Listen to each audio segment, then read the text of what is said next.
श्याम भक्तों, आप में से ही किसी भक्त ने एक प्रश्न पूछा था कि हमारे घर में कोई व्यक्ति बीमार है और वो आईसीयू में भर्ती है, तो इस बाधा का प्रभाव कैसे होगा? इस बाधा की शक्ति उस भक्त को किस प्रकार से मिलेगी? कृपया करके इसके बारे में बताएं कि अगर कोई आईसीयू में पेशेंट भर्ती है, तो उसे किस प्रकार से बाबा श्याम की कृपा की प्राप्ति होगी। तो श्याम भक्तों, अगर आपके पास ये चमत्कारिक बाधा है, तो इस चमत्कारिक बाधा को आप अपने घर में रखकर हर दिन पूजा पाठ करते हैं, बाबा श्याम से अर्जी मनोकामना करते हैं। वो तो श्याम भक्तों, जब आपका घर का कोई सदस्य जब हॉस्पिटल में भर्ती होगा, तो आप बाबा श्याम से वैसे ही आप घर में प्रार्थना करेंगे, उनके समक्ष माथा टेकेंगे, उनसे विनती करेंगे कि वो जल्द से जल्द स्वस्थ हो जाए। परंतु श्याम भक्तों, फिर भी अगर आपको ऐसा लगता है कि नहीं, इतने से काम नहीं होगा, इससे भी मेरा काम नहीं चलेगा, बाबा श्याम को खुद वहां पर जाकर उस आईसीयू में भर्ती भक्त को आशीर्वाद देना होगा, उसे जल्द से जल्द स्वस्थ करना होगा। तो श्याम भक्तों, उस परिस्थिति में आपको क्या करना है? बाबा श्याम का जो ये चमत्कारिक बागा है, जो पीताम्बरी वस्त्र है, उसको बड़ी ही श्रद्धा पूर्वक आप एक पात्र में रखकर, जैसे कि ये पात्र मैं आपको दिखा रहा हूँ, इस प्रकार का एक सिंदूरदानी हो सकता है, इस प्रकार का एक प्लास्टिक का डिब्बा हो सकता है छोटा वाला, या अंगूठी का डिब्बा आप ले सकते हैं। उसके अंदर आप इस बाघा को रखकर और बड़े ही पवित्र पूर्वक इस बाघा को आपको धारण करना है। धारण करने का मतलब ये नहीं है कि आपको इस बाघा को पहनना है, इसको अपने हाथ में रखकर और इस बाघा के साथ आपको हॉस्पिटल पहुंच जाना है, जहां पर वो भक्त भर्ती है, आईसीयू में भर्ती है। उसके बाद शाम भक्तों, क्या करना है? जो पेशेंट आईसीयू में भर्ती है, जब आप हॉस्पिटल पहुंच जाते हैं, तो इस बाघा को लेकर जाएंगे। जब उस पेशेंट से मिलने का समय होगा, उस समय में आप आईसीयू के अंदर जाएंगे, उस पेशेंट से मिलेंगे और उस बाघा को वहां उस डिब्बे से निकाल कर आपको क्या करना है? जो पेशेंट आईसीयू में भर्ती है, उसकी आंखों से लगाना है। उस बाघा को इस प्रकार से उसकी आंखों से लगाकर बाबा श्याम से वहीं पर प्रार्थना करना है कि हे बाबा श्याम, अपने इस बाघा का चमत्कार दिखाओ, इसको जल्द से जल्द स्वस्थ कर दो। जो भी नाम उस पेशेंट का है, उसका नाम लेते हुए, और बाघा आपके हाथ में होना चाहिए। उसके दोनों आंखों से लगाने के बाद, उसके माथे से लगाने के बाद बाबा श्याम से प्रार्थना करनी है, बाबा श्याम से विनती करनी है। श्याम भक्तों, कुछ लोग क्या करते हैं कि बाबा श्याम के उस बाघा को पेशेंट के पास रख देते हैं या पेशेंट के हाथों में बांध देते हैं। श्याम भक्तों, जो आईसीयू में पेशेंट भर्ती होता है, उस समय डॉक्टर इन सब चीजों के लिए मना करते हैं। परंतु श्याम भक्तों, आपको ना ही पेशेंट के हाथ में उस बाघा को बांधना है, न ही आपको हॉस्पिटल में कहीं पर उस बाघा को रखना है, न ही कहीं आपको उस बाघा को छोड़कर जाना है। क्योंकि श्याम भक्तों, जो हॉस्पिटल होता है और जो पेशेंट वहां पर भर्ती होते हैं, वहां पर बहुत सारी ऐसी नकारात्मक शक्तियां होती हैं, और चूंकि पेशेंट वहां पर भर्ती है, वो जीवन और मरण के बीच में फंसा हुआ है। उस समय में ईश्वर की शक्ति, किसी सकारात्मक वस्तु की उसे जरूरत होती है, जो लाकर आपने उसकी आंखों से, उसके माथे से लगा दिया है। बस इतना करने के बाद आप वहां पर प्रार्थना कर लेते हैं भगवान से, और भगवान से कह देते हैं, बाबा श्याम से कह देते हैं कि हे बाबा श्याम, ये मेरा प्रियजन है, इसको जल्द से जल्द स्वस्थ कर दो, इसको जल्द से जल्द ठीक कर दो।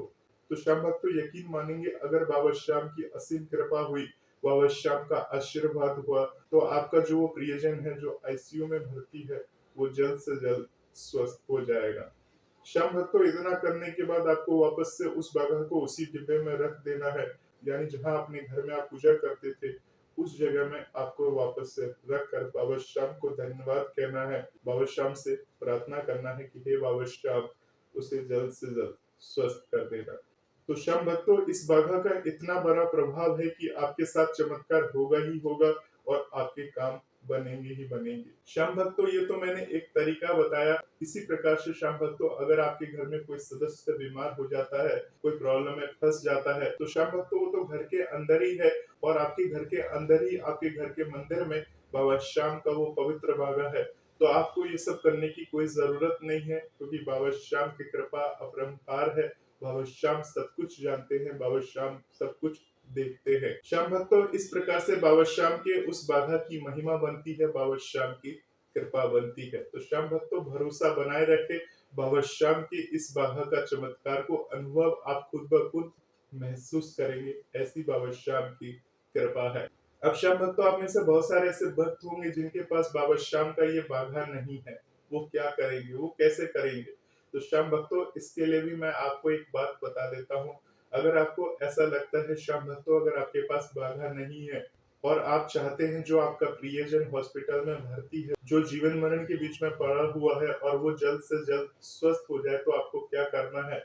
आपको नजदीकी बाबा श्याम के दरबार चले जाना है, मंदिर चले जाना है और वहां जाने के बाद बाबा श्याम के दर्शन करिए, बाबा श्याम को भोग समर्पित करिए, बाबा श्याम से प्रार्थना करिए कि बाबा श्याम ऐसी ऐसी दिक्कत है, हम आपके भक्त हैं, अब आपके ऊपर ही भरोसा है, बाबा श्याम कृपा करिए। और इस प्रकार से बाबा श्याम से वहां प्रार्थना करिए और बाबा श्याम से प्रार्थना करने के बाद वहां जो पुजारी जी महाराज होंगे उनसे कहिए कि बाबा श्याम के ऊपर जो चढ़ा हुआ एक पुष्प है, वो पुष्प आप ले लीजिए, वो फूल ले लीजिए और वो फूल लेने के बाद बाबा श्याम को प्रणाम करिए। बाबा श्याम का जो मंत्र है, ओम श्री श्याम देवाय नमः, इस मंत्र का उस फूल को लेने के बाद आपको जप कर लेना है। एक बार, दो बार, 5 बार, जितनी बार आप करना चाहे कर लीजिए। इसके बाद बाबा श्याम को कहिए कि हे बाबा श्याम, ये मैं आपके नाम की शक्ति लेकर जा रहा हूँ और ये शक्ति उस 3 बाण की तरह है, जिस प्रकार से भगवान शिव ने आपको 3 बाण दिए थे, उसी प्रकार से मैं इसे एक बाण समझ के लेकर जा रहा हूँ और उस भक्त की आपको जल्द से जल्द रक्षा करनी पड़ेगी। तो श्याम भक्तों, इस प्रकार से बाबा श्याम के दरबार से वो पुष्प लेकर आप उस भक्त के पास पहुंच जाइए जो आईसीयू में भर्ती है, जो हॉस्पिटल में भर्ती है। और इस प्रकार से वहां पहुंचने के बाद उस पुष्प को उसी प्रकार से आपको लगाना है जिस प्रकार से आप बाबा श्याम के उस बाघा को आंखों से लगाना था, माथे से लगाना था। इस प्रकार से उस पुष्प को लगाकर बाबा श्याम से प्रार्थना करना है। श्याम भक्त तो यकीन मानिए, बाबा श्याम की कृपा हुई तो वो भक्त जल्द से जल्द स्वस्थ हो जाएगा। और अगर उसकी दुर्दशा खराब है, उसकी कंडीशन क्रिटिकल है, ये लग ही नहीं रहा कि वो बच भी सकता है, अगर बाबा श्याम की कृपा हुई तो उसकी जान बच सकती है। और ऐसा लगा कि वो काफी देर से तड़प रहा है, परेशान है, तो बाबा श्याम की कृपा हुई तो उसे उस दर्द से जल्द छुटकारा मिल जाएगा, हर मोक्ष मिल जाएगा। तो श्याम भक्तों, बाबा श्याम सब जानते हैं कि किस भक्त के साथ क्या करना है। बस आपको अपना कर्म करना है और किस प्रकार से आपको अपना कर्म करना है, वो चीज मैंने आपको इस वीडियो के माध्यम से बताने की कोशिश की है। होपफुली आपको ये पूरी बात समझ में आई होगी। बाबा श्याम की प्रेरणा अनुसार मैंने आपको ये सारी बात बताई है। जिस भक्त को ज्यादा जरूरत है इस वीडियो का, जिसको बाबा श्याम की कृपा की जरूरत है, उन भक्तों को ये वीडियो जरूर भेजिए। उन्हें बताइए कि ऐसा ऐसा करने से बाबा श्याम की महिमा जरूर बढ़ती है। श्याम भक्तों, भजन मंत्र शक्ति चैनल पर बाबा श्याम से जुड़ी हुई एक से बढ़कर एक इसी प्रकार से जानकारी आपको दी जाती है। बस भरोसा और विश्वास के साथ इस चैनल को आप सब्सक्राइब कर सकते हैं, इस चैनल से आप जुड़ सकते हैं और फ्यूचर में आने वाली बाबा श्याम की और भी एक से बढ़कर एक वीडियो को सुन सकते हैं। मिलता हूँ श्याम भक्तों बाबा श्याम की एक नई पुष्प के साथ। तब तक के लिए आप सभी श्याम भक्तों को जय श्री श्याम, जय श्री राधे।